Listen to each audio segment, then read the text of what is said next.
So, Jarvis, I would venture to say that it's time for a reset. I think we have all kind of processed what happened last week with the Yes. Falcons and the Bucks, and now it's time to look forward because they have a formidable opponent in the 49ers that they, of course, are going to host this coming Sunday. Now, the good news is Kyle Pitts got back to practice today, so we're going to Yes. take that as encouraging, and maybe Marcus Mariota gets one of his weapons back. We definitely hope so ahead of Sunday's game. But speaking of that, and of course, we're watching to see how Cordero Patterson is progressing along. Now, the Falcons have their CP, and the 49ers have their version of CP in Deebo Samuel, a guy who is just as much of a hybrid as CP. So when we started talking about him yesterday, we kind of teed it up on Deebo being arguably the biggest challenge that the Falcons may face in terms of the 49ers and their versatility on offense. So I have a thought, but I want to get your thought first on how you think that the Falcons are going to kind of scheme, how Dean Pease is going to game plan to deal with Deebo. To be honest with you, I think that they're gonna make sure wherever he lines up, they're gonna Mhm. know where what Deebo Samuel is before Right. every play. I think Yeah. they're gonna have to be like, a lot of times when quarterbacks come to the line of scrimmage, they're identifying, okay, such and such is the mic, or 54 is the mic, 3 is the Mhm. mic. I think Yes. they're gonna be doing the same thing when it comes to Deebo Samuel. All right, Right. there's Deebo. All right, there we Yes. go. Now Mhm. let's figure out what we're going to do from here. And I think that Right. that's the thing that I think I'm sorry, Deebo, not Dean Pease, is going Mhm. to make sure those guys are going to be well prepared because, and I think it's a good thing, even though Cordell Patterson is not necessarily at practice right now, and of Right. course he's on IR, Mhm. but I think that there are some things that Arthur Smith can do from a scout team standpoint to kind of give those guys some different looks and kind of Mhm. have somebody working in that Deebo Samuel role so they can prepare that defense for what they're about to get themselves into because Yeah. Kyle Shanahan is a guy that I have respected for a very long time when it comes to play calling. And I think he's Mhm. probably one of the Mhm. best, if not the best, in my eyes when it Mhm. comes to scheming up guys and scheming guys open because those are some of the things that you have to pay attention to when it comes Mhm. to these type of games and the player that Deebo Samuel is. And I think that the one thing that I know that Deebo Samuel is going to be a burden. Mhm. However, the guy that's throwing him the football, and this defense has been turning folks over, T. So I think that there's maybe some opportunity Mhm. there for the Falcons defense to make some plays and continue to do what they've been doing, right? And turning Yeah. folks over. Exactly. And it's funny you said that because that was the exact place I was going. Like, Falcons, you guys may have an advantage over everyone else because you have a version of Debo that you've gone against in training Right. camp and you've gone against in practice, regardless of if he's out of practice right now. But you've had like a sneaky scout opportunity that maybe most teams, if not all other teams in the league, just don't have. I agree with you. I think Arthur Smith and Dean Pease are going to put their heads together and Dave Ragone, and they're going to be like, yeah, we know how to scheme for this. So I'm actually very intrigued to see how they manage through Deebo. And the other thing I like is in looking at the way the Dean Pease uses his secondary. They're Yeah. almost like another set of linebackers, for lack of a better term, because they will come up and defend wherever they need to.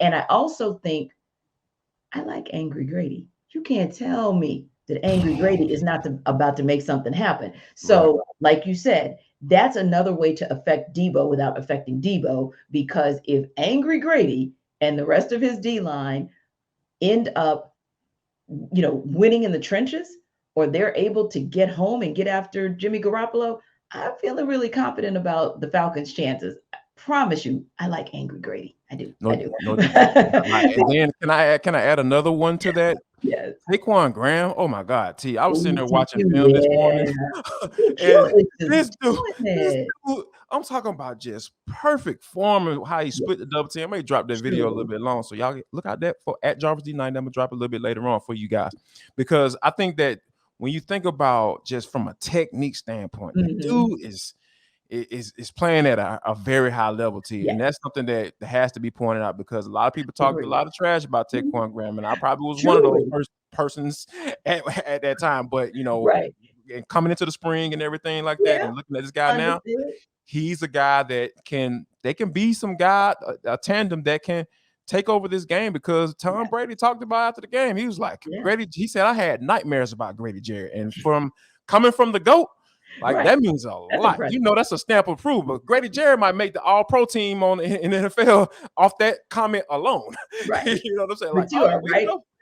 Right. You are right So, about that, though. We yeah, cannot give Grady the credit without saying that he finally has somebody who allows him to do his thing, because we all yeah, know last year, part of the reason that it was an off year for Grady was because there was no help, no yeah. help whatsoever. So, yeah, you're right. We need to give Taquan Graham all the credit in the world for bringing his A game and really, really taking his game to another level in the offseason. And by him taking his game to another level, that allows Grady to really, really be Grady, digging into this Dean Pease defense in this second year under Pease as a DC. Now, here's the interesting part, though. As much as I think we've all been pretty pleased and pleasantly surprised, like you said, and a little bit pleased with what the D line has done, there's actually another group that Arthur Smith says he feels like has really been that special part, if not the best part of the defense.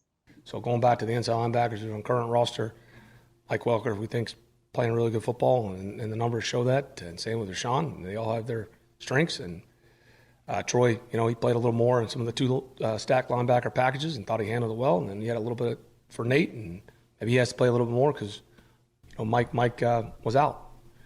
And we feel good about Quit too. So we feel like that's a strength of our defense. Yeah, when you think about, I mean, that's why they were able to freely get rid of Deion Jones, right? Yes. Because Yes. when you think about, and Arthur Smith even said it himself when he was being asked about Deion Jones before the season started, he was just like, yeah, he's healthy, he's gonna come in, he's gonna play, he's gonna have to earn a spot He's because going to compete. yeah, he's gonna have to compete because they have a lot of talent. I talked about Michael Walker being my pick for the breakout player, and he's well on his way to that. And Yeah. Rashaan Evans is a solid veteran, knowing the system and DPs, and he's been solid throughout these first few games of the season. And when you think about the type of athlete that Troy Anderson is, like I wasn't impressed. I'll say that in preseason, I wasn't like what I was seeing when it comes to Troy Anderson. But as how the Falcons are spoon feeding him and getting him reps and putting him in certain situations where he can shine, when meaning send him on blitzes, Yeah. like, hey, putting him in situations, hey, go get the quarterback, hey, go block this punt. All of those things right there are ways to get your athletic linebackers, guys who can run and hit and are big and fast, get him involved in the game. And I think that, I'm wholeheartedly agree. I was literally just like this. As soon as I heard Arthur Smith saying, I was like, yeah, that's the best group. That's the best group from top to bottom on your defense, hands down. So yeah. Definitely shout out to Coach Smith for speaking that truth up there in Flowery Branch. But it was so interesting to me because one of the things that we talked about, and don't get me wrong, we're not taking anything away from Rashaan Evans, and we know we were excited about Lorenzo Carter. Yes. But real talk, a lot of us were thinking and looking at that secondary and salivating and thinking that was going to be the strength. I can remember us having conversations saying, oh, the secondary is good. You got nothing to worry about over there. Casey Hayward's going to be fine. AJ Terrell finally has somebody who he can actually count on. Jalen Hawkins is coming up big. So we were like excited about what we were seeing in the secondary. But for me, I'm like you. I am super excited that this linebacker core that we thought had potential is actually showing up and showing out in big ways. So yeah, I'm like you, excited to see what they're able to do. And again, takes nothing away from the secondary. They've definitely been solid, but I think our eyes were already on them in the preseason and over in training camp. And even for the defensive line, well, let's just be real. We all thought, I mean, they can't go anywhere but up. So yeah, no doubt. Yes. They can't go anywhere but up. So I just really felt like from a linebacker perspective, this was absolutely a place where I can agree. Like you said, I think all of us were like, oh yeah, coach, that's it. Yes. And I really do think they're going to make the difference. And like you said, Michael Walker, my goodness, you and I had an opportunity to speak with him early on with his time with the Falcons. And we were like, yeah, he's something special. And then to see him being called out as sort of the vocal leader, that play caller, if you will, on defense. And like you said, we all kind of knew that they were going to move on from Deion Jones, but to actually see it, that to me showed confidence in not just Michael Walker, but his ability to get that linebacker core to where they need to be. So just excited about that. Can't wait to see what they're going to do Sunday. But when we come back, we're going to talk about something that was magical 20 years ago and has stood the test of time as being what? How we get our name for our final segment, because they are all about For the Culture.